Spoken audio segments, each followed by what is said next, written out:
Art. We all took art classes in school while growing up. But what makes something art? Is it the skill put into a piece? Is it the time put into the work that makes it art? Does the art have to have a deeper meaning to be considered art? Music is considered art, but is this really art? Film is also considered art, but can we honestly call something like this art? How can this be called art? But this is considered a silly little game for kids. The concept of video games being a form of art has always been a debated topic. The Supreme Court of the United States has given video games legal protection as creative works. However, many famous critics have stated that video games can never be art. Famously pedantic reviewer Roger Ebert once said, "To my knowledge, no one in or out of the field has ever been able to cite a game worthy of comparison with the great dramaticists, poets, filmmakers, novelists, and composers.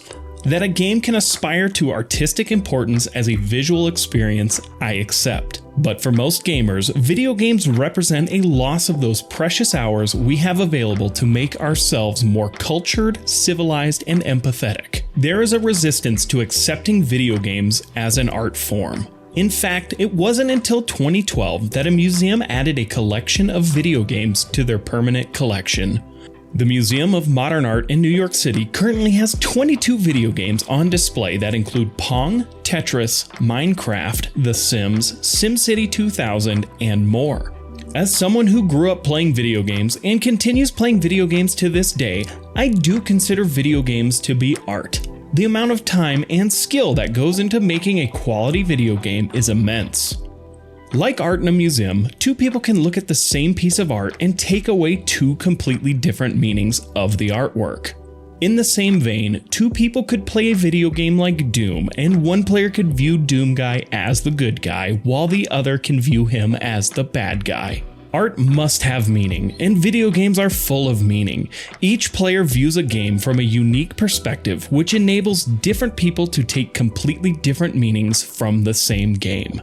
I have been playing video games for something like 25 years, and over those 25 years there is one game that stands out in my mind as art. It is not by any means my favorite game, or even a game that I play on a regular basis. And yet this game lives rent-free in my head and pulls me back in every half decade or so to remind me of why I let it live rent-free in my head. This game is called the Neverhood.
As always, let's jump into the time machine and travel to the start of our story. It's 1995 and Doug TenNapel has just announced his new company, the Neverhood Inc. Doug has just left his job at Shiny Entertainment, where he spent the last few years creating the legendary game Earthworm Jim and its sequel Earthworm Jim 2. Doug had become dissatisfied with the way that David Perry was running Shiny Entertainment and decided to start his own game development company.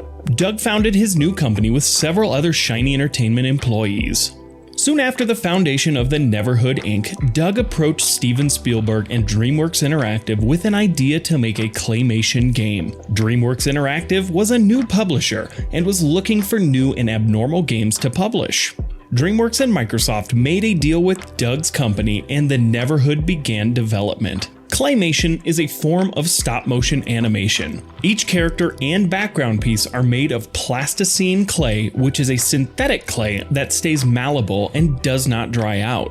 Claymation is extremely laborious and time-consuming, with a 30-minute movie taking approximately 21,000 stops to change the figures for each frame. The concept for making a claymation video game had never been explored before, so DreamWorks Interactive was excited to get on board. Even with the extremely time-consuming production of the Neverhood, the game was ready in just over a year. The team used over 3,000 pounds of clay to make the set and characters. The Neverhood was also the first stop-motion production to use consumer digital cameras. There are over 50,000 frames of claymation throughout the game. The Neverhood is a point-and-click adventure video game that was released on October 30th, 1996 for PC, and later on the PlayStation in April of 1998. Clayman is the main character of the game who sets out to discover his origins and purpose in the Neverhood world. Clayman explores a land of terrifying creatures, extraordinary machines, and mysterious artifacts. Long ago, the king of this world was betrayed by his trusted assistant. You must save the Neverhood by navigating Clayman through a twisted plot of ancient secrets, witty inventions, and monstrous puzzles to defeat your nasty foe. At least that's what the box says. In reality, the game is a wonderful world of puzzles and comedic relief.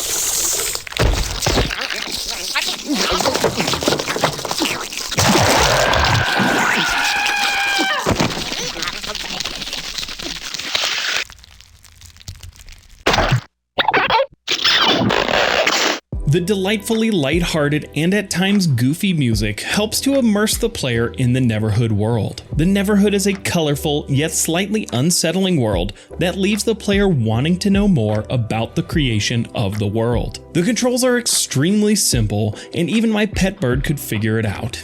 All you do is click with your mouse and Clayman follows. The game is full of humorous cutscenes and gags that will leave anyone laughing. The graphics hold up surprisingly well 27 years after the game was originally released. Since the game was essentially filmed and not computer generated, the game doesn't necessarily look dated. I would love to see a re-release of the game with a higher resolution and nothing else changed. The cameras that were used to make the game took 1.7 megapixel photos, meaning the game could be made at a higher resolution in the same 4:3 aspect ratio. The Neverhood received positive reviews upon launch, but was not a commercial success. The game was eventually bundled in with new Gateway computers. This is how my family originally acquired the game, with the purchase of our Gateway 2000 PC in 1998. My sister and I played the game together and tried to figure out the many puzzles and clues in the game. However, it was at least 10 years later before I actually completed the game for the first time. To me, the Neverhood is a piece of art that deserves to be in a museum somewhere. It is very clear that the game took many hours to make, with an immense amount of skill involved. The talented team utilized an incredible amount of creativity while making this game, which is not seen as often in games today. It's incredible to think that the entire Neverhood world was created by hand. In addition, the soundtrack and music design really bring the world of the Neverhood to life. The game makes the player think and wonder about the world that they are playing in, and I believe anyone who plays the game all the way through will derive a different meaning from the game than another person. Art is subjective, and I would love to hear your thoughts. Do video games deserve to be considered art? And let me know if you've played the Neverhood. It's a great game that deserves more recognition. As always, thank you very much for watching.